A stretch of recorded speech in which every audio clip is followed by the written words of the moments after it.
Hi, I'm Joe Scapellato, class of 2001. And I'm Andrew Roddewig, also class of 2001. We're here to honor our friend Derek Dziak, also class of 2001. Derek passed away last January from complications related to an infection. Derek was a funny, energetic, and absolutely full-of-life guy. Whenever he met someone, he made it his job to make them laugh. He was well known in many Chicago circles for his work as an actor, a voice actor, comedian, and musician. He was also a longtime bartender and bouncer at the Continental. Recently, he'd appeared on the TV shows Chicago Fire and Shameless and had played Hannibal Lecter in Silence, the Musical, a parody of Silence of the Lambs. His career as an actor was really starting to take off. During this show, we're going to remember Derek together. We'll play excerpts from his performances as an actor and as a musician, and we'll take calls from people he was important to. When we were juniors in high school, Derek and Andrew were on WLTL Management. Derek was assistant music director, Andrew was news and community director. This was when I met Derek. We hit it off right away and decided to collaborate on a radio drama. I was the writer, he was the producer. He also had a lead role alongside Chris Lakers, who we'll hear from later in the hour. This first show that we did together was a Buck Rogers parody that we called Zap Wilkins. The show won several Communicator Awards that year. There's no way that the show would have won those awards if it wasn't for Derek's genius editing. He trimmed the episodes to fit the requirements for the submissions, making a kind of best of highlight reel. The next year, 2001, our senior year, Derek was music director, I was program director, and Joe was arts and entertainment director. And Derek and I decided to do a different radio drama. This time, we went for a film noir gumshoe detective parody. Somehow, Mrs. Singletary, the faculty member in charge of the radio station at the time, allowed us to call the show Richard Helmet, Detective for Hire. We're going to play an excerpt of this show later, but right now, we're going to talk to Kate Singletary about Derek. Hi, Kate. Are you there? Hey, I'm there. Hey, how you doing? I'm doing just fine. How about you guys? Doing pretty well. Give me 1 second. I'm trying to figure out, it's been a little while since we've been back in the studio. I got to figure out why Joe can't hear you on his headphones. All right, that's fine. Well, that's fine. Anyway, I'll take it from here. So, Kate, we were hoping maybe you could provide us with our listeners, a little insight into kind of why you let Joe and Derek create this wacky, zany radio drama that really was a little maybe too adult for them. Sometimes I think it was too adult for me. I've already told you that you came into my lives and became immediate sensations because you were such intelligent goofballs. And your friend Derek, of course, added to the trio. Your idea was solid. You carried through with it continually and on time. And I think I was justified because you and Derek, both of you and Derek ended up with, I think it was 4 Communicator Awards, which is a national award for not just high school students in broadcast media. It's definitely for all folks in all types of media. So it was quite an achievement. What were your first impressions of Derek when he was a very young man in high school? Well, I have to tell you that Derek always had, for me, and you tell me if you guys agree, he was always cool. He had this cool vibe that he had when he walked in the door for the first time and continued to have the entire time through his tenure at WLTL. I always pictured Derek, before any of this great stuff happened to him, as the guy that was hanging out in the jazz joints, becoming the expert on music and musicians and trends and all that. And I think that really, I think his personality played into that, and obviously his talents played into that. So I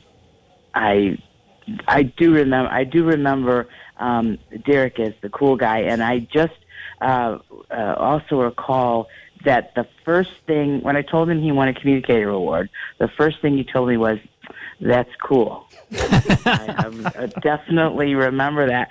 So I just share that, and because I think that was Derek's vibe. Yeah. So Joe and I were actually just talking earlier this afternoon about our memories of Derek, and something that I always remember about Derek, because I was not a music guy when I was here. You know, there was definitely different groups within the station. Like, yeah, your music guys, your news guys, your sports guys. I was more on the news side of stuff. But Derek had very specific tastes of what he liked to play and what he liked to perform. Yeah. But as music director, he knew everything. Like, he would put together, our, playlists, and it would be this huge, like, range of different musical tastes. And Joe, you told me about this thing. I forgot. He had a test that he would give DJs. And tell us a little bit about that test. Yeah, maybe you remember this, Mrs. Singletary, and I can only ever call you Mrs. Singletary. Sorry. Please, you got to call me Kate. But I remember Derek devising this test for people who applied to be DJs for WLTL, where he, he would write down the name of one song, and then there would be 20 blank slots under it, and then the name of another song. And the two songs were completely opposite in genre. So it would be some a heavy metal song and then some R&B song at the other end. And your job was to make an elegant transition from one song to the other with songs in between. And he would always talk about how he could do it in 4 moves or 5 moves, but he gave the applicants 20 moves to do it. And I mean, he just had such an incredible range of knowledge in music. I mean, yeah, this jives with your memory of him. This definitely does. He was and he just inaugurated that whole concept that we kept talking about over and over again. He is assistant music director, and the rest of us trying to get DJs to understand the relationship between pieces of music, and styles of music, and even musicians and tempo, all the things there are. Yeah. And so he came up with this test. That test was used until at least I left and retired. Wow. I can't promise that it's still used now, but it was used all those years after he left WLTL as our test that these talented young folks actually knew what they were doing in the world of music. And Andrew's right. I mean, not everybody comes to WLTL as a musical genius like Derek. They needed to be educated, and we all felt that Derek did a great job of doing that. One last question for you. Do you think you could share a brief story or anecdote about Derek that exemplifies this Derekness that we've been talking about? Well, I think Derek did not. I didn't see Derek a lot as much as I might have seen other alumni in the years after he left. Every once in a while he would pop in, but most of the time, if I asked where what he was doing or where he was, I would get the same answer from a lot of different people, and I felt that this was so great. And so Derek, he was actually involved in what he wanted to do. When he talked, he wasn't. He wasn't as necessarily as gregarious or talkative as some of the other broadcasting students were. But when he did have something to say, it was usually about his areas of interest. And so the stories that would always come back to me, it's basically an anecdote about what came back to me about Derek, which was the fact that, just as you had suggested when you opened the program, he was involved with music. He was involved with acting, which he did a lot at WLTL because of the programs that you guys did. But remember, he never really tackled the theater department. He went out and did, but he'd always loved to perform. So he went out and he did that. And obviously he was a master editor. Yes. And I think you saw that in terms of the work he did with you guys, and we were very impressed with his talents as he went through the program. So Derek not only being the cool guy with the cool vibe, he also had tremendous talent. Yeah. Thanks so much for talking with us today, Mrs. Singletary. You are so welcome. You know, I'm going to do it. You guys too. I'm going to say thank you so much, Kate. Hey, good. There you go. Hopefully, can I put a shameless plug in for the reunion? Yes, please do. Okay, I hope to see both of you at the reunion, 50 years of WLTL on April 21st, 2018, and we can talk more about Derek as well as other things. That sounds wonderful. I'll definitely see you there, Kate. Thank you so much. All right. You take care, guys. Take care. Bye. Bye-bye. We're gonna transition into playing an excerpt from one of the shows that we mentioned in the intro. Richard Helmet, Detective for Hire. This is a show that was the inspiration for Derek's later show that he did, which we'll talk about later, Stiff Investigations. So this is an excerpt from episode 2. It's a portion of the first act. Enjoy. In an unmentioned time period, a crack sleuth was washed up and bankrupt. He needed money, and fast, so he promptly escaped to love handles. If you have a problem, if no one else can help, and if you can stand him, maybe you can hire Richard Helmet. Starring the usual gang of morons. Chris Lakers is Richard Helmet. Joe Scapellato is Inspector Bidet. And Derek Dziak is Billy Wiener. Written by Joe Scapellato. Produced by Derek Dziak. Also starring special guests Matthew Scapellato, Andrew Joyner, Dave the Tall Man Miller, Andrew Schur, Jake Bojangles Bolin, Tim Blackhair Abel, Kristen Salinas, Julia Salisbury, and Lauren Truziak. This begins episode 2 of Richard Helmet. Bad politicians never die. Hi, my name is Richard Helmet. Others call me Dick. Some call me Helmet. And still others call me Fuzzy Lips. I run a detective business, Richard Helmet's Private Investigations. You pay, I prod. I work in a horrible cesspool, a terrible place to raise your kids.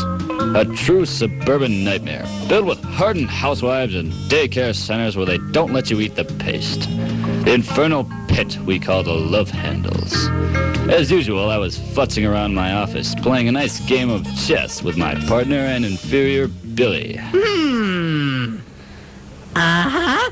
Checkmate, loser. You don't checkmate someone by putting their bishop in your mouth. But it tastes so good, like vanilla. Billy, live out your sick fantasies somewhere else. For God's sake, it's probably those sanitary department guys complaining about the 16 pounds of raw sewage I dumped into the street. They did it all the time in the Middle Ages. Hello? Dick, I've got a tip for you. If you're telling me to push my exes down the staircase, I'm way ahead of you. My psychiatrist informed me of the possible legal repercussions. It's me, Anonymous No One. I've heard of you. You randomly call people and give them tips. What makes you think I'm going to trust you, Anonymous? You have to, Dick. A worthless life depends on it. I'm a detective, my friend. Worthless lives are my bread and butter. How can you prove to me that I should trust you? Okay, didn't want to do this. Listen. I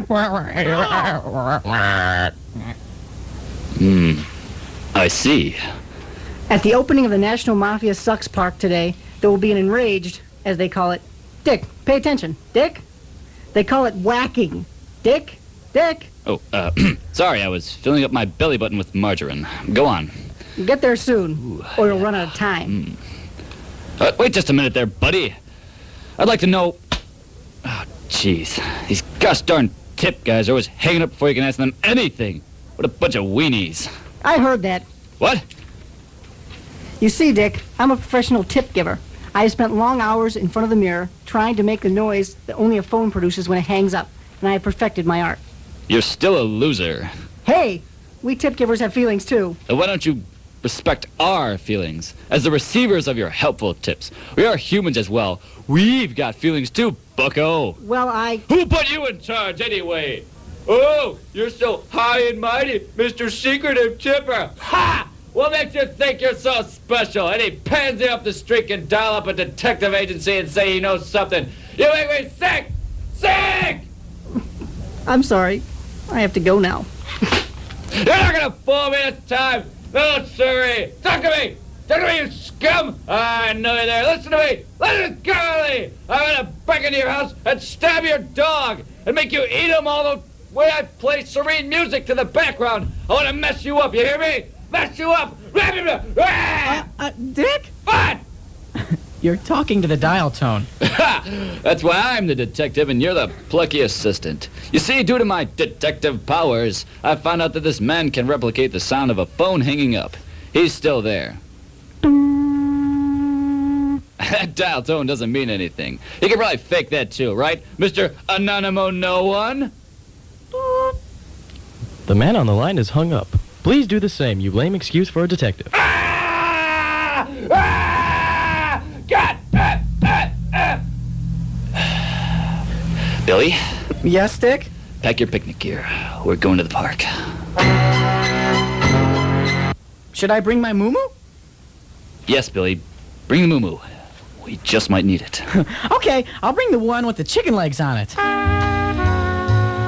So we went up to the National Mafia Sucks Park. When I got there, I noticed a lot of people. They seemed to all be around the dark side of life, the dirty side, the side that brings us bowls of bloody pasta and debates about our tax increase. The mafia and the politicians. Ooh. A popular senator from our area, Senator Primo, went up to the political stand amidst a swarm of noisy journalists. He got up to the mic and began to speak. He only got out a few words, and they were the last ones he ever said. Thank God they revealed his stunning mental capacity. Welcome to all in love handles. Today, I'm gathered up here in this place to tell you something. The mafia smells like poo-poo. And also... I could go for a taco. Mmm. Oh my God!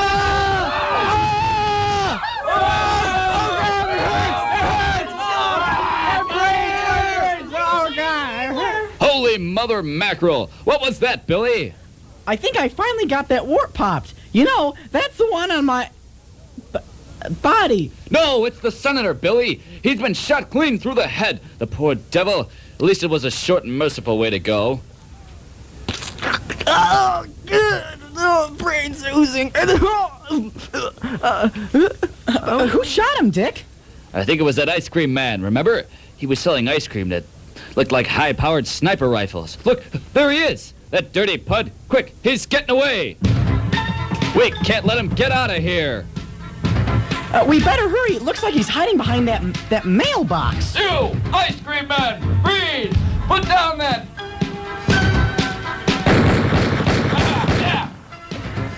You got him! Yes, I did, Billy. It was the only thing I could do. He pointed his weapon at me, and I know it was cold. Forever will this deed be frozen in my memory. What an icy day. I could use some sprinkles right about now. Dick? Yes, Billy. His gun is melting.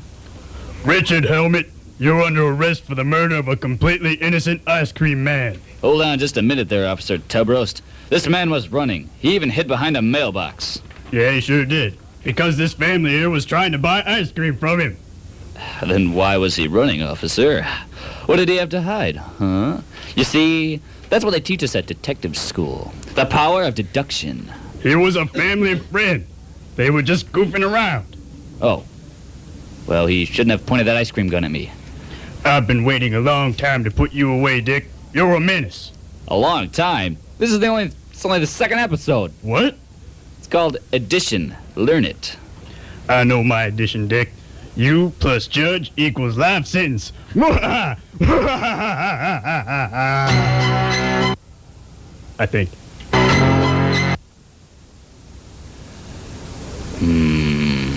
I was unmercifully strapped into the handcuffs, beaten with a broken coffee machine, and tossed into the interrogation room.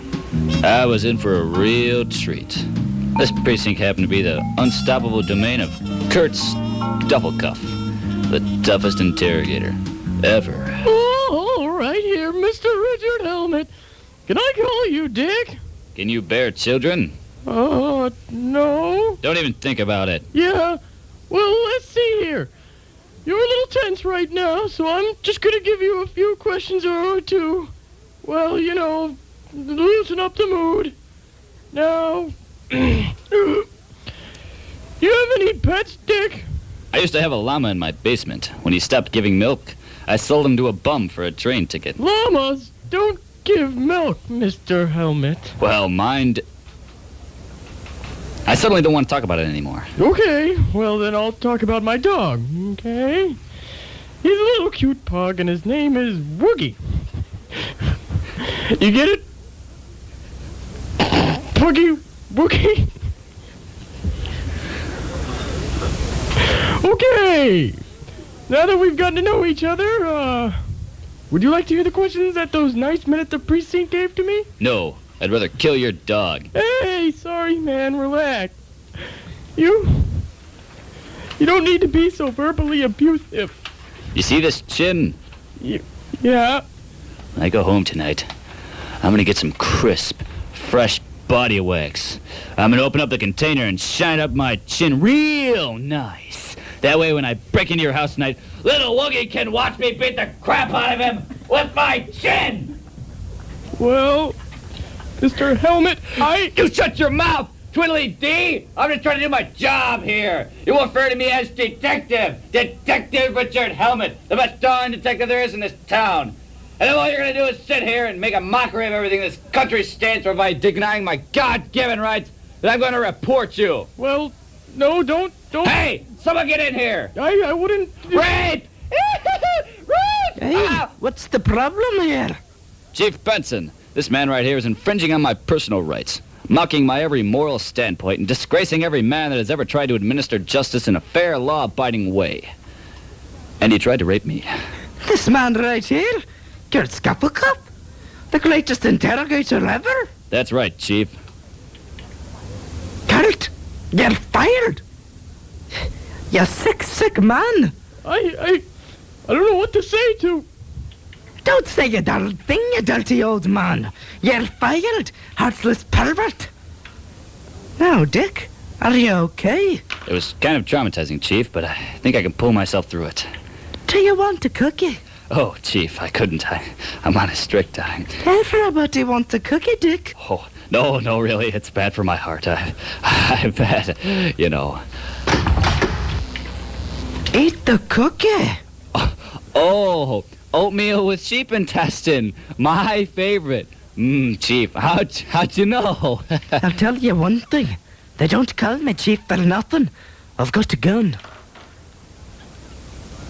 Chief, I got those files you wanted on the teenagers that legally bought candy from a convenience store.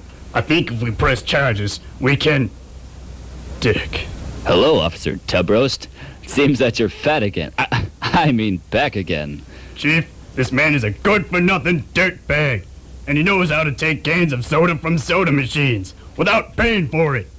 Go easy there, lad. He's a good man. He's a detective. That's right.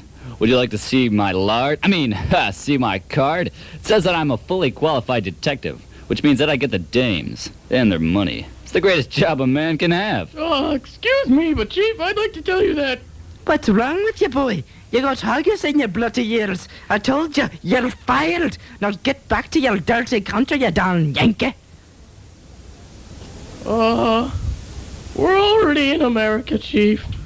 My point exactly. Get out of my face. Oh, well. Looks like it's back to teaching preschool in Kentucky.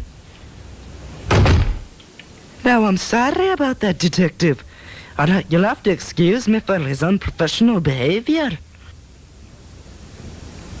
Chief, this man is incompetent. He is of no use.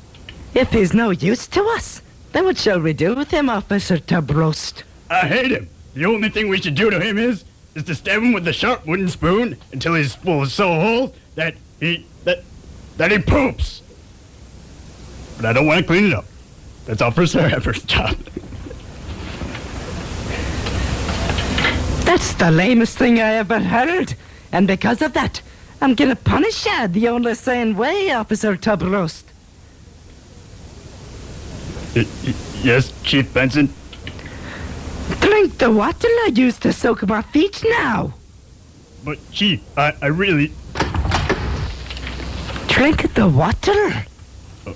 Okay. All of it? Aye. But there's yellow flecks of skin floating around in it, and the water is white with pus. Do it now, laddie. They're now shooting south of your border.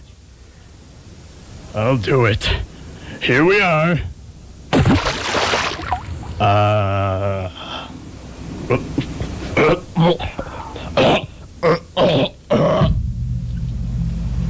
Ooh, looks like he'll be off his feet for a while, Chief. Yeah, he should wake up in a few months, and when he does, he'll be lucky if he can still control his bowels. So, Chief, it looks like there was a bit of a disturbance in the park today. Aye, them mafia punks are always trying to blow up cars and join the National War Club. National War Club? What kind of horrible club is that? Is it made out of steel? No, you fool. You crack me up. I was serious. You're still funny. This here War Club is referring to the game with cards. You know, the higher card wins. Mafia hotshots are always trying to get into the organization for some reason. Oh, well, I'll remember that later. It's probably important because it was followed by a... Yep. Aye. So, what do you think did this politician? Who else?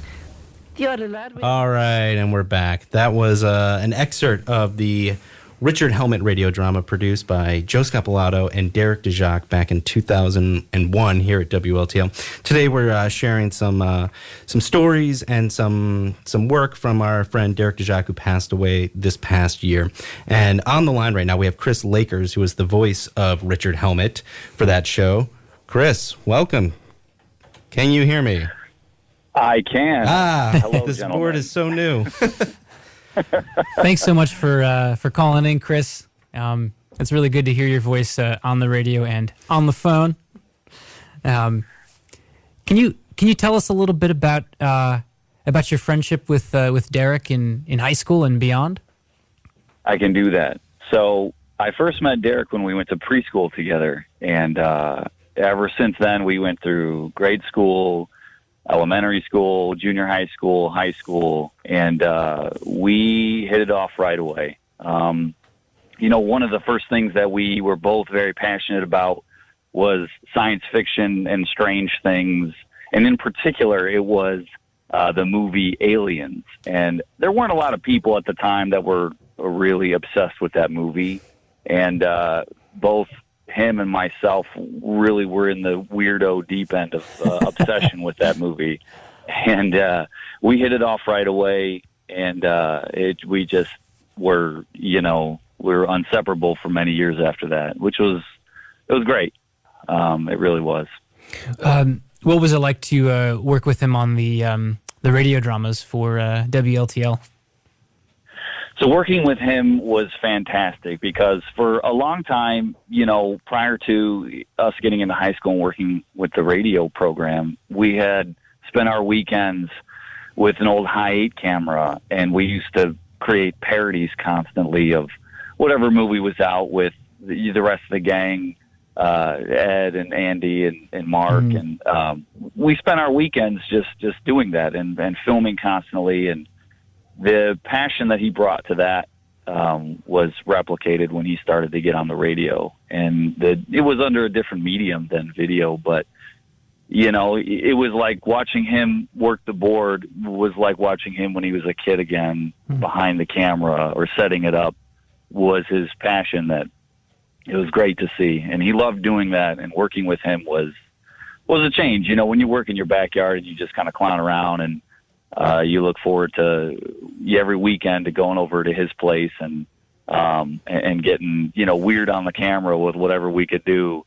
It was a lot of fun. And then seeing that translate into radio, it really I don't know, you didn't take him, I didn't take him seriously for a while because he was just my buddy clowning around. And then watching him work behind the, the monitors there, it was like watching a professional when we were, 16, 17.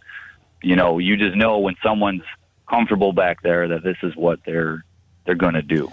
Yeah, I think it was beautiful. I think it's important. I think, something that was always amazing about watching Derek work on the shows, I think a lot of people don't realize when you just listen to this short clip that we played here, is that Derek was not only voicing one of the second biggest character in the entire episode, he was also doing all of the sound effects, all of the production work behind the board, and we can already tell how much I'm fumbling around just bringing up a phone call. I mean, Derek really was like a maestro back there. Like, it was back in the day too when you didn't have everything lined up digitally. You had to load in each disc, you had to queue up each CD, you had to have it all ready to go, and then swap it over very quickly. And if you wanted to do a sound effect, you need to have the CD loaded in, queued up to the right time, hit play to bring up the sound effect that might come up. Each time that violin comes up, he's having to cycle it back, bring it up, cycle it back.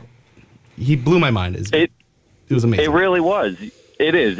Derek was never, a God's gift to an athlete and anything. His coordination was slightly off a bit. But you'd get him behind that, and it was like watching a pianist with the way that he could move his hands and change it all up. It was fantastic because he, everywhere else you're like, oh man, he's going to fall over. I got to watch him. But behind that, the discs and monitors and just queuing up everything, the timing was perfect. And that's why I think he was successful in a lot of his music as well, too, the producing, the creating, because he took all that he learned there and he was able to translate it across different mediums. I remember you're talking about his passion. I remember one time we were doing the radio show, it was probably Richard Helmet, in one of the many scenes in which your character, Chris, beats up Derek's character. He was making the sound effects by taking his CD case full of CDs and just slamming it on the counter over here, on the desk. Yeah. And he was a DJ at the time. He was spinning music in places, and after he did that, he looked over at me, and we're live on the air. He opens up the case to take the next CD out, and he had smashed dozens of his CDs, and he just had his jaw dropped, but he thought it was hilarious. He was not upset even a little bit. Yeah. See, that's someone that lives in the moment right there. That's willing to sacrifice years of CDs, at what $15.95 a pop back then. That's right. To just make a good moment and a sound. That's someone who's dedicated. You know what I mean? The rest of us probably would have just said, "Well, we'll just bang our fists against it." But he went in for that extra sound effect. So this is true. So do you have a story or an anecdote about Derek that you could share with us? I do. I've got a couple of good ones. I don't know if his folks are listening at all, but I'll tell you what I think started all of this. And luckily enough, I was privy to be there, and I think Andy was there and Ed. So Derek's basement, his dad used to have an office down there, and he had one of the phones, that had like 100-foot connection to the handset. So we were able to kind of be private down there. We could, be up to no good in his dad's office. Well, years ago, and I know you both remember this, that schools used to hand out directories that had everyone's phone number in it, if you wanted to call a buddy to hang out. Yeah. Well, we started to crank call people that we weren't too fond of, and the level of production that went into these crank calls, they were usually centered around the LaGrange Library hassling people for money on books that they had in return. And it was also from the pizza place that was in town. I'm trying to remember. It was like down near Joliet. Anyway, it was Lito's Pizza. Thank you. Yeah, there's all the video games there. It's Lito's Pizza. And we used to call acting as Lito's Pizza and hassle people. Of course, we'd ask for their parents. I don't know, we were like 12, 13, and we were trying to be deep voices, and we'd call people and say, is your father home? And we'd act like we're the pizza place, and we're hassling this kid's dad because we said this kid ordered, his name is, Brandon, and he ordered 50 pizzas. What am I going to do with 50 pizzas? You can't just let your kids play around on the phone, and I'd probably say 60% of the time we'd sucker a couple of people, and they'd get mad, and they would call. You could hear them yelling at their kid on the phone, and so we'd contact them, acting as the library, and we'd usually say they're overdue on an erotic book or something like that. It was obviously very fake, and sometimes it worked and sometimes it didn't. But the production level was key, because not only would we call people, but acting as the pizza place, Ed and Andy and a couple other guys used to clang plates around and make noises like we were a kitchen. And this was the stuff that he had suggested. None of us thought about it. We just said, well, we'll just, clown around and pick up the phone and, yell at somebody like, very poor man's Jerky Boys.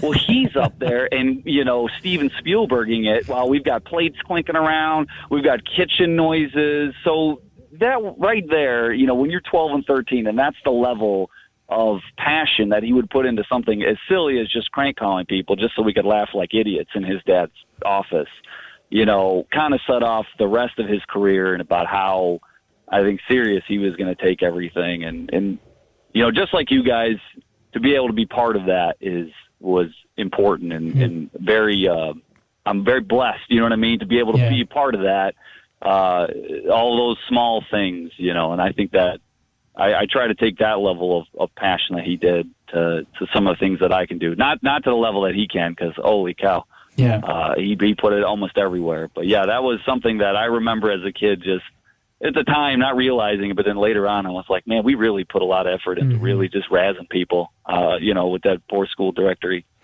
I got one more question for you, Chris. Derek went on to do Stiff Investigations, this radio drama that he produced at Hungry Brain in Chicago. I forget exactly how many episodes they made, but I know it ran for, I think, 3 years. Yeah. And they do it live. It was on for a while. Yeah. Amazing, hilarious show. Very adult. Amazing, hilarious show. We're going to play an excerpt from it right after we get off the phone with you. So I remember, correct me if I'm wrong, but I remember you and I actually went to one of these shows together. We both showed up to see Derek produce the show live. Am I remembering this correctly? You are, yeah. We did go to see him because I know with me being out in school in Arizona, it was hard, and I know you the same way as well, too. It was hard to kind of get in and see his shows because we weren't home at the same time to be able to see him. But we did see him, and, it's funny because I really thought that, like you, that we had something unique with him, that it was, we're childhood friends. This is something that he did.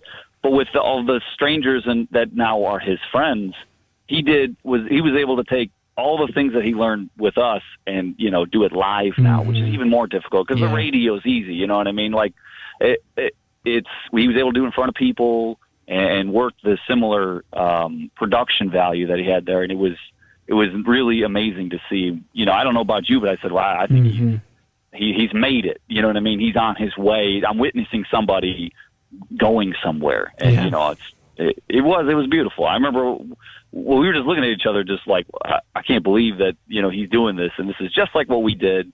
But now, he probably had actually talented people, who could get on the radio, not just his goofball friends, who were really, who really made it amazing. And it was great to see that, be a part of that. You know what I mean? Yeah.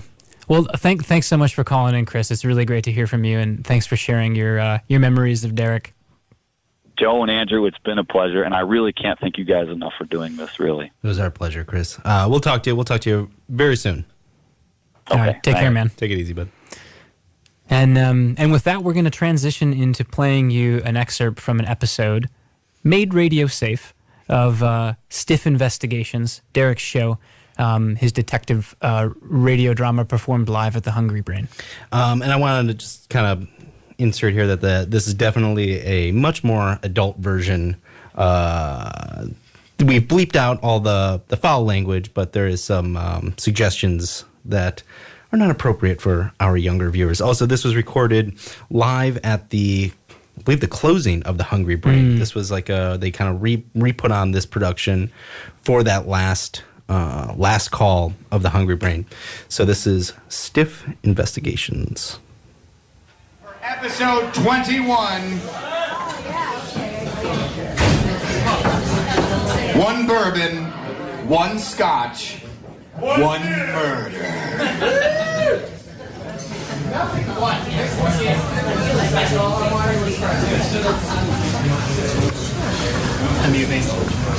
Why do you care?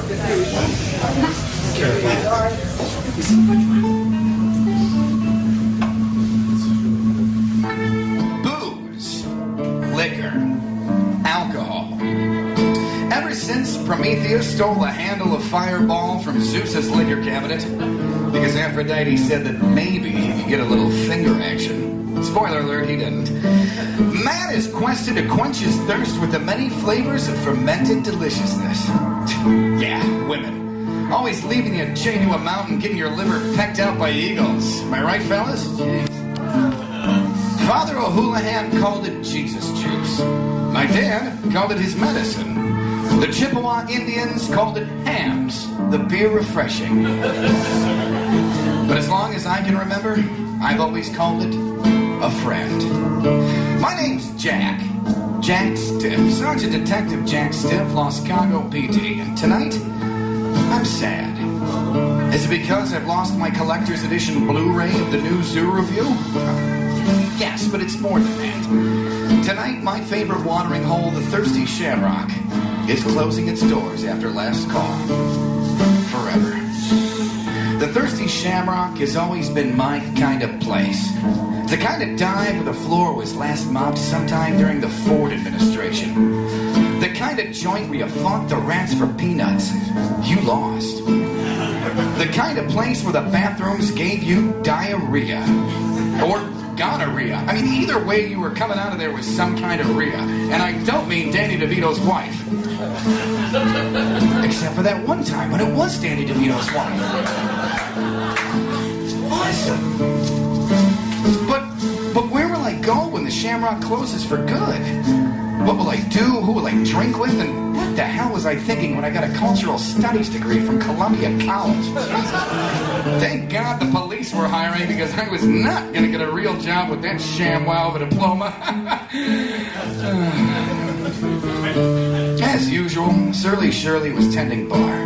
Shirley had a face like a rusty hatchet, but she had the personality of well, she served me booze. God damn it, Jack. Quit talking to yourself. We're the only 2 saps in this hole. And I got a cultural studies degree from Columbia College, too, and look where it got me. Oh, that's my drink. Yeah. Besides, you got plenty of other places to get hammered in. Surely I do, but everybody in church is so damn gloomy. The alley behind the morgue smells just terrible, and I'm still banned from Build-A-Bear Workshop. It's just not going to be the same, Shirls. It's not going to be the same. I'm going to miss this place. The dirt cheap drinks, the jukebox full of Skeeter Davis, the below subpar performance art. The what? Oh, you mean the roving band of incoherently raving homeless gentlemen who sometimes wander in from the street? Is that what they were? I believe so. Yeah, they really need to work on their showmanship. And for the love of sunshine, Shirls, another round and drive. How about you just drink it home from now on, honey? It might cut down on the, the collateral damage. Drink at home? Alone? Pathetic! Surely, as long as I drink in a bar with friends, I'm a social drinker. As soon as I start drinking home alone, that's when I'm an alcoholic. Ha! What friends do you drink in here with, Jack? Please, name them so that I may mock you appropriately. Well, there's Captain McCoy. He's your boss. Reporter Chip Slicksky. The character we wrote out of the show because Andy moved? Coroner Loeb. Oh, yeah. The character we wrote out of the show because the other guy named Andy moved. What about that evil leprechaun? He held you hostage at gunpoint. My talking bottle of whiskey? Oh, yeah. That was a hallucination you had, and we may no longer bring him back. It might not be canon. We're not sure. Well, there's you, Shirley. Why, thank you, Jack. Despite your crippling alcoholism, we're which I have been enabling for decades. You're a good lad. Thanks, Shirley. I'm sure gonna miss you. Jack, I'm gonna start working at the Potch Hop next week. It's like 5 doors down. You can just, go there. Why, Shirley? Oh, Why? Get a hold of yourself, man! Oh, God! Oh, I got no place else to go. This is the sound of me hitting you! Jesus Christ, Shirls, you have ham hands. And don't you forget it! Oh, my God. Here's a filthy bar rag, Jack. Dry your unmanly tears before you stain my bar with shame. Los Congo Police Department, out of the way. Official police business, one side. Oh, Captain McCoy. Still open, thank God. I must have broke every traffic law in the books getting over here. I hope nobody finds that bumper I've left behind at Fullerton inside that hobo's chest. Where the hell are the cops in this town anyway? Come on. Hey, Shirley! Round of drinks for everybody in the bar. Which appears to be just you and me, Jack. All right, Captain, you made Hey, it. you think I'd miss final last call at the old Shamrock? I would miss my own father's funeral. Which, in fact, I did. Because I was drinking here. Before I'd miss having last pint at the old Shamrock. Shirley! Beers and shots! Keep them coming! Yeah, keep it in your pants, old man! You wish, you old head! But aren't you supposed to be on personal security duty? Guarding Mayor Rahm Emanuel? Like, right now? That guy.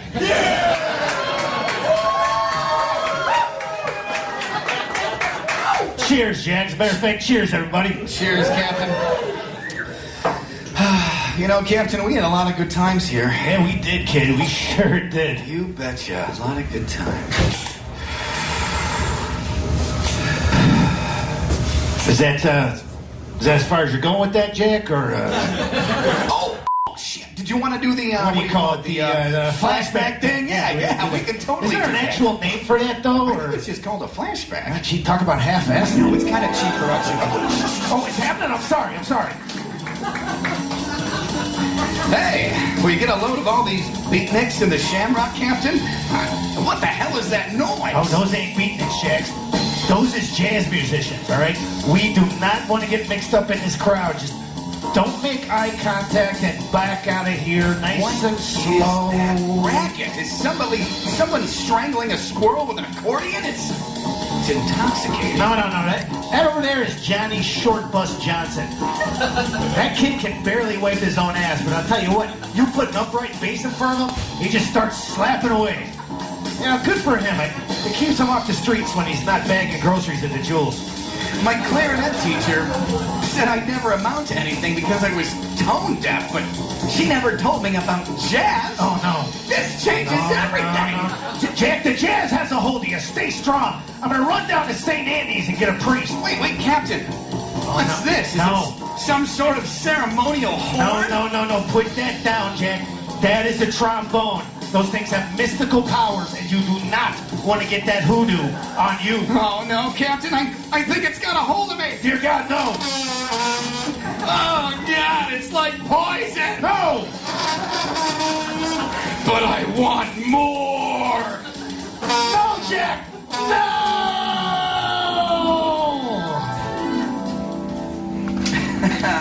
Yeah, that was the first time I got turned out of jazz. But it wouldn't be the last. Yeah, you came out of that with a turtleneck and a dumb nickname I had to ignore for 4 weeks. They called me Stiff Fingers. Yes, they did. But I shortened it to Stingers. Yes, you did. And so was born the seminal jazz quintet, Stingers and the Jazznificent Seven, featuring Kevin Eubanks and Ginger Baker. You remember our first album? Still trying to forget. Piper at the Gates of Jazz? And our hit single, Open Up and Say Jazz? Yeah, that was a terrible name for an even worse record. What? Oh, come on, like you would come up with something better? Yeah, well, off the top of my head, vulgar display of jazz. Jazz sells, but who's buying? Good one. Hey, as it turns out, it isn't and nobody. Hey, Shirley, let's do movies, okay? Doctor Strange Jazz. or How I Learned to Stop Worrying and Ignore the Rhythm. I wanted to call it Orgasm, but Ginger Baker said no. What a Teenage Mutant Ninja Turtles 2, The Secret of the Jazz. That's good. Hey, Shirley. I'm doing another book. Flow My Tears, the Jazz Man said. Movie and book. Harry Potter and the Prisoner of Jazz Cabin. Okay, guys, I get it. Funny. Thanks. You Hey, guys sure. We will continue. Yes, we will, Jack. As a matter of fact, we're going to get dirty with it. Jazz to mouth. Or The Adventures of Huckleberry Jazz. I don't understand. Yeah, Jack, you don't get what we're doing here, do you, kids? What's the reference? Well, you guys don't get jazz. Never say jazz again. Yeah, like the Bond movie. Good one. No, I'm serious. I will take the index fingers from your right hands and the ring fingers from your other right hands if you are ever to bring up jazz again in my presence. Wow, that's a very specific threat, sure. Well, guys, I got my axe with me if you want to jam on a sesh. Yeah, that sounds good, Jack. Give me the old bone here. Okay, Pass it over, yeah. All right, lay down. Yeah, give me a rhythm, Jack. And a 1, and a 7, and a 4, 3, 7, and a 1. And, no, Captain! Got a little jazzy there, Jack.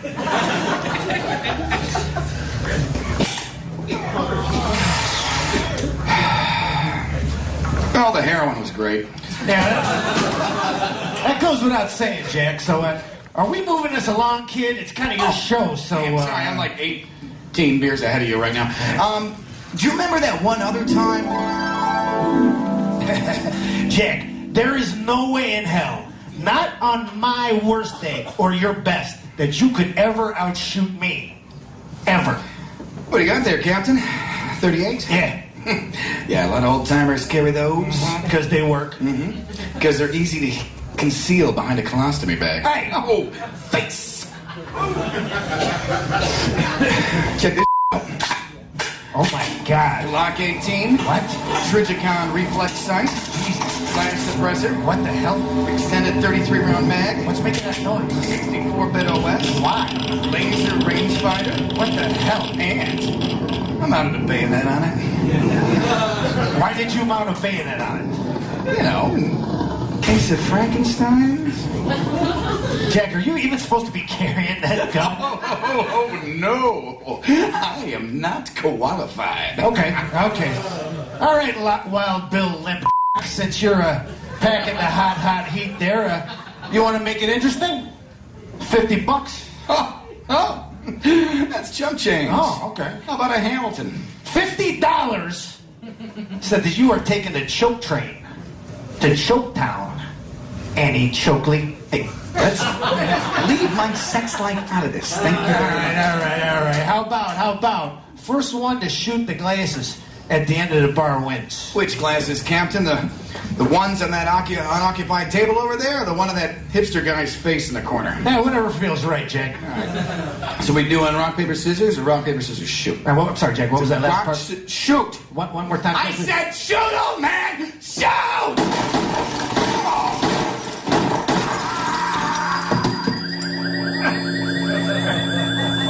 Hey! You cheated! You shot over there! What? Get Shirley! She's standing right there! What? She's standing right there! Why would I need a brush for my hair? Who needs a folding chair?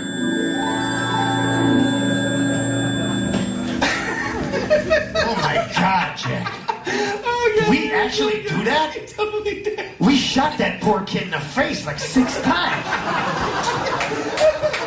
Holy Christ! That's violent criminal behavior. What the hell's wrong with us? Gangster. Did that...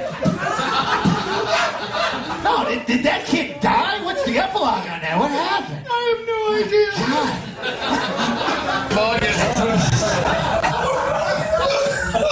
Sweet, merciful Christ, what is our problem?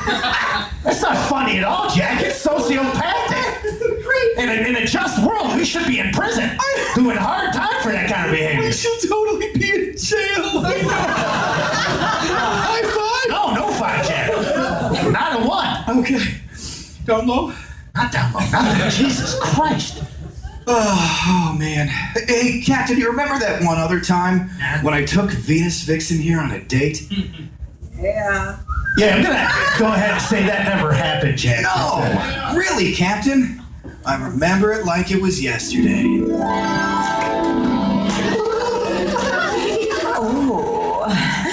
Dr. Space Cowboy Detective Jack Stiff, CPA. You're just so ruggedly handsome. Neither I, Detective Venus Vixen, nor the entire cast of your favorite movie, the 1973 cult classic Sexy Go-Go Spy Girls versus even sexier Go-Go Spy Girls, managed to keep our hands off of you. Ooh. I know, Venus. It's true. I am something of a super cop and sexual CPA-osaurus. But there's no time for rough group sex without the slightest hint of foreplay now. Oh, no. Not when the villain from my second favorite movie, the 1982 classic, codenamed Raptor Force 3, Escape from Dinosaur City, Oberhoofby Schlecklermeister, Hans von Schwanzpunch, and his evil Nazi pony Twinkles have just walked into this very bar/pre-orgy. Ooh, yes. Oh, yuck, Stiff! Surely my evil Nazi pony Twinkles and I have entered the wrong establishment to pursue our, how do you say, less than wholesome endeavors. Captain Heidel! I must slink away in terror. Slink with me, Twinkles, slink! Not so fast, Oberhoofby Schlecklermeister, Hans von Schwanzpunch. Save yourself, Twinkles! You must survive to carry on the Punch legacy! Looks like you've had your last sour. Grout.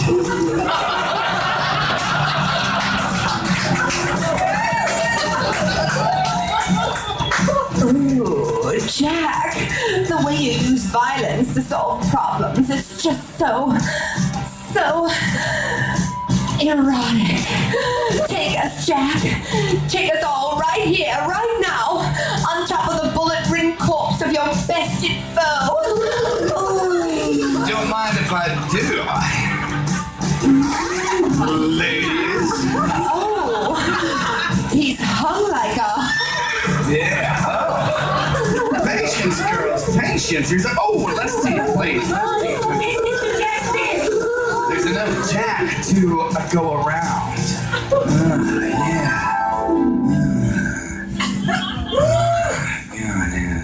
Jack. Over, Jack. Jack! No! Yeah, Jack, I'm gonna go ahead and say that was less of a flashback and more of a masturbatory fantasy. And I'm also gonna say that nothing like that ever happened here or any place else ever. But that was the magic of the Shamrock, Captain. It could have happened. On any Saturday night, it could have happened. No, Jack. That could not happen anywhere, anytime, in 1,000 different universes. And you know that codename Raptor Force 3 Escape from Dinosaur City is widely regarded as the sinkhole of that franchise. Hey, Larry Flint should I am not going to have this conversation again with you, young man. Shirley! Here's the shots. Keep them coming. I will aid you, old man! Jack? Captain McCoy? Good Lord, this place smells like a urinal biscuit. Don't look now, Jack. But Venus is here to play her preordained role as Buzzkill. Play it cool. I don't think she notices that we're here. Okay, you got it. Detective Venus Vixen. That's the opposite of cool. She's thrown into the pond like an avenging angel. A beautiful, deadly avenging angel. A beautiful, deadly avenging angel who still wouldn't give me a beach. Aha! I knew I'd find you two in this degenerate scorpion pit. We're found out, Jack. Execute escape plan Alpha. Okay. So, Venus, you joining us? That's not the plan. I most certainly am not joining you. What is that smell? Did they not take out the trash, or were you two drinking gin out of the garbage disposal again? Captain Killjoy McCoy over here said we weren't allowed to do that in uniform. Did I say that? Yes. I must have been drunk. Charlie, shots all around. Woo! Yeah, how'd you know how to find us, Venus? I told you she's not a bad detective. It's fine. How did I find you two? Well, someone has been calling in their patented false kangaroo sightings to block off side streets. And I wonder who that could be. Yeah, Venus, a lot of 07-4s coming through this week. We may never know who called those kangaroos. Oh, yes. And you, Jack? I heard a report on the radio concerning a pantsless vagrant roaming the area screaming, "I am Spartacus." Who else could it be, and where else would they be headed? Am I not wearing pants? Oh, hey, little buddy. Yeah, little buddy is right. I'll be damned. Captain, why didn't you say anything? Honestly, Jack, at this point, it's so frequent of an occurrence, I guess I failed to even notice. Cheers. Cheers, can't blame you. Yeah. Oh, Your Highness! Please allow me to Lysol the semen off of this bar stool for your royal cookies.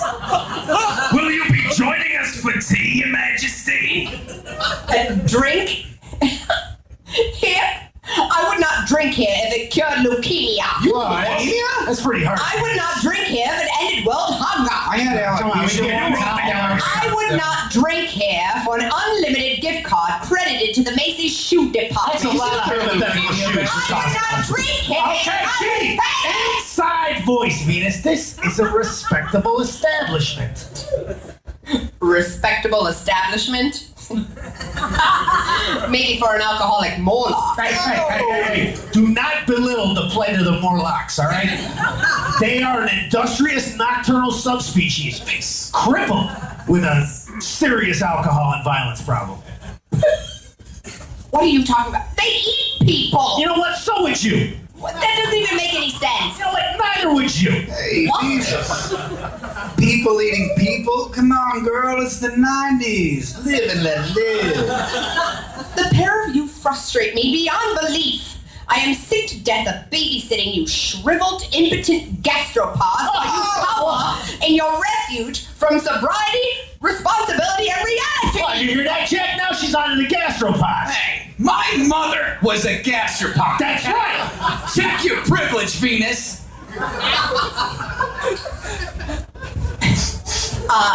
P.S. No, she wasn't. And I'm glad that this deplorable, enabling, shit show is closing. Come on, Venus. You're talking about the Shamrock here. Oh, yes. The filthy Shamrock. The place that employed Joseph Mengele as a handyman before he fled to Argentina. Yeah, he said his name was Vicente Lopez, okay? Oh, no, now you bring it up. He did say that with a very strong German accent, so... He fixed my oven once. Is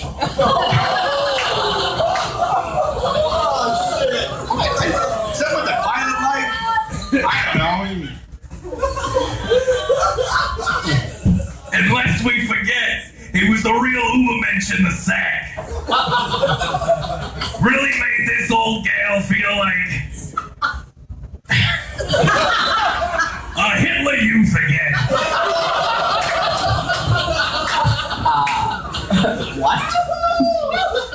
Yeah, this is the same very place where Jack Stiff lost his virginity to Rhea Perlman. In the men's room toilet?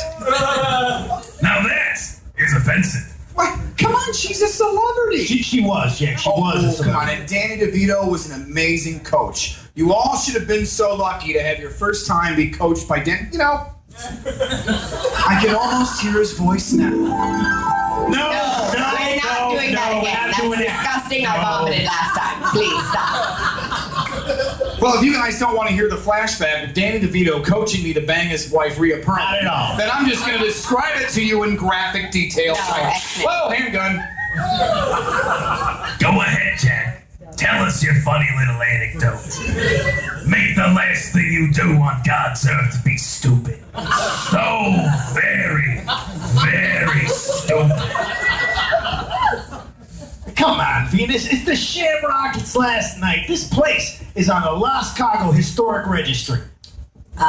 So is the Chinese restaurant that sold panda meat.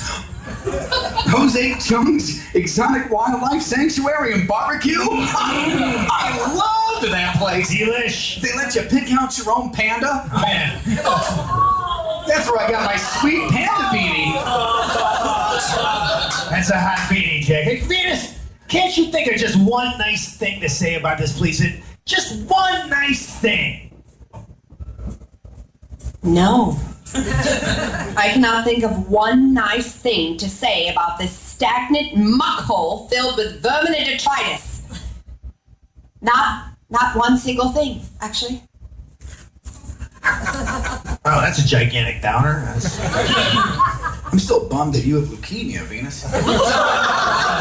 Actually, I'm kind of jonesing for some panda kimao. Who's in?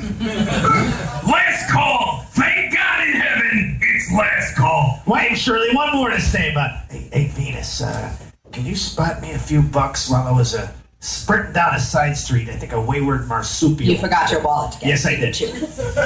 And, of course, old Jackie No Pants here can't... No worries, guys. Drinks around me tonight. I'll pay with the 50 that I keep in my secret stash spot. Mother of God. And dare I ask where the secret stash spot is, Jack? I kicked-steered it, Venus. Oh, Jesus! Feces or not, it all spends the same here.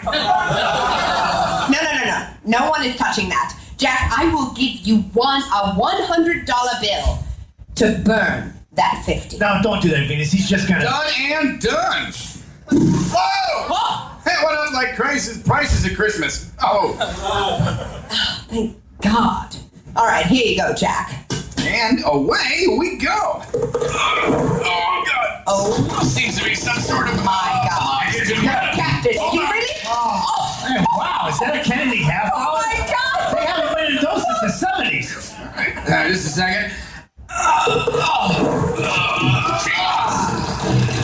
It's like looking into the eyes of God. Oh, my God. Safe and sound, yeah. So it looks like you're still paying for the, Shut up!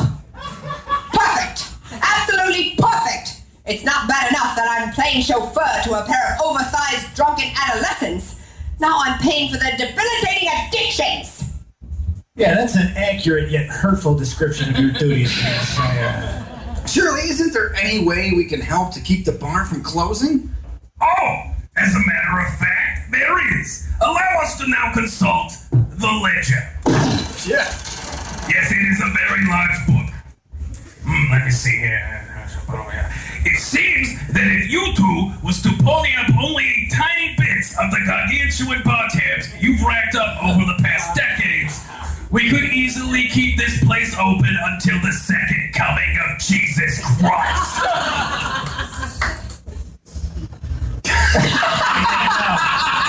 And it's not gonna happen. It's not gonna happen.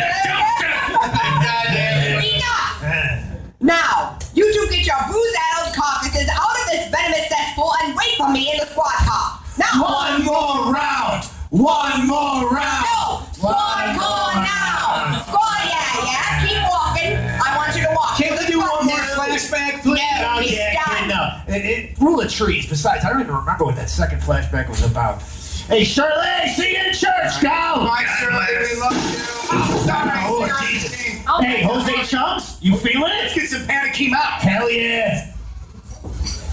Well, at least I can take comfort in knowing there is one less disease-ridden speakeasy for these two lushes to destroy what little health they have left. God, I swear, the entire Los Cargo Police Department will be worlds better for the closing of this dive. Anyway, what's that tab tonight, Shirley? Well, despite the almost daily apocalyptic catastrophes those twos have rained down upon this joint, they was always a good regulars. For them, $30. Yeah, really? All right. Here you go, Shirley. Keep the change. Oh, joy! $32. I will buy diamonds, and Prince Charming will ride me away in his gold-plated Dodge Charger. You know, despite your suffocatingly smug air of self-importance, you ain't so bad after all. Oh, you're welcome. And, Shirley? Stinking motherfucker! What, woman? What? One more for the road. Oh, sure thing, Dal. One more for the road. Thanks, Aunt Shirley. And thank you guys so much for coming out to Stiff Investigations. That was Stiff Investigations, Derek's show that he produced here live in Chicago. And we are joined on the line with Jesse Ackles. Jesse was the head writer for the show. Is that right, Jesse? Jesse, can you hear me? Yeah, I believe I had that title for a while at some point, yeah. Can you tell us a little bit about how you met Derek and found your way to being the head writer of his show, Stiff Investigations? Yeah, and can I just say that I like that was a family-friendly episode you guys decided to play. I'm really glad you edited out those F words because the content is just squeaky clean. Well, yeah, it gets by. It gets by the legal definition of clean. Hey, I'm with you. I understand. There's children involved and stuff. That was our very last live episode, I believe. Oh, really? I'm glad I found that. I think it was a farewell show to the Hungry Brain where we did almost every episode before that. We did about 20. So that was the sort of farewell, and that was actually at the Continental where Derek worked. Because the Hungry Brain, they had closed and they reopened. I don't know what's going on. I don't live in Chicago anymore, so I'm not up on which neighborhood dives have opened and closed recently. But so you want to hear about how I met Derek and that kind of... Yeah, and how you wound up writing for Stiff Investigations, his show. So Derek was DJing at this absolutely awful bar where I was working one night a week when I was in grad school. And this was 2011. And I think he was DJing there and came up to me and said, "Hey, I heard you like to write and you're funny," whatever he said. And, one of those, some guy comes in with a bunch of stuff and it's late at night at a bar and you expect to never hear from him again. Obviously, the difference being that Derek actually did contact me, I think, the next day. And, and all he had told me was he wanted to do a cop, detective satire show with elements of Monty Python in it. I thought, yeah, that sounds like a lot of fun. There's no way I'm ever going to see this guy again in my life. But he did. He followed up, and then we started just putting it all together. So we had a gang of misfits that a lot of us didn't really have any experience. Derek, by far, knew more about what needed to be done in terms of producing the show and getting the right people together, which I think was one of his many talents was his ability to get people to commit to doing things that they weren't going to make any money for, but were going to do for the creative love of it. Because that's what we all did I think it was a little over 4 years that we did stuff. What was it like working with him on the show? It was a lot of fun. I have some really good memories of hanging out in my kitchen or in his apartment and just, hammering away at ridiculous ideas for hours and hours until we got, something, the shape of a story down. Anyway, it was a good time. Derek was a really busy guy, which is an understatement. I've never known anybody with that kind of energy. And, he had all these talents in different directions. And I was always, I was trying to undermine his band and everything. So he would spend more time working on it. But you couldn't deny the fact that the guy was pretty much good at everything he did. So, working with him was always a pleasure. And I always felt that there was more to do than we were doing with the show. And we always had, 30 other tangential ideas that we wanted to try out, some of which made it into Stiff and some of which did not. But can you talk a little bit about the process of writing the show and, editing it with Derek or changes that would be made once Derek would perform it or produce it? Well, there were a lot of changes usually from the last time I saw the script to the the final production at the Hungry Brain. The actors make a lot of decisions, some of which were great, and some of which, I was in the audience usually just grumbling about it, or, watching the reactions of the people in the audience like a sociopath, trying to see if what we wrote was funny or not. But improvisation was a big element of the rehearsals, and Derek was really good at managing that. And I think he tended to bring the best out of the actors and the writers. And in a lot of cases, by the end, everybody was doing everything, on that show. It's worth mentioning too that most of the people that were around for the duration of the show, or the majority of it, were not actors before they met Derek. He brought that out of people. He'd meet somebody and say, "Wow, she's got a great voice," and then she'd be in an episode, and then and sometimes those people would continue on with that kind of work. It was pretty impressive to watch. And as someone who likes to get things done but has no patience for organizing large groups of people, I was always in awe of what he was able to accomplish. Do you have a story or an anecdote about Derek that exemplifies some of these things you've been saying about him? I was trying to think if there was just one, and I don't know if there was, but I think I'm going to share an image with you that I think he would appreciate, just because he and I, we shared a sense of humor. But he, at some point, he was doing a lot of voiceover work, and he landed a contract for, I think it was Cheez-Its, and he was doing character voices for these different, I don't know, I think they were characters that were assigned to newfangled flavors of Cheez-Its that were coming out. I remember this. Do you remember this? Yeah. So it's not a great story. It's hilarious because for months we would go to his apartment in Humboldt Park, and we'd be there writing and sometimes drinking, and people would get hungry, and he would just sort of wheel out this big box of weird off-flavored Cheez-Its. That's what fueled us for many a stiff investigation writers meeting. Would be, oh, good. I guess we're stuck with white cheddar or whatever they had going on, at the time. I thought that would be a fun image to leave you with. As far as stories I have about Derek, I don't know that my favorite ones are probably appropriate for this format. But suffice to say that he was a lot of fun and always the highest energy guy in the room. Yeah. And I miss him dearly. Yeah, we all do. I seem to remember him being a spicy Cheez-It. Is this? Yes, he was. That's right. And all he had to say, the only thing he had to do for that was just go spicy.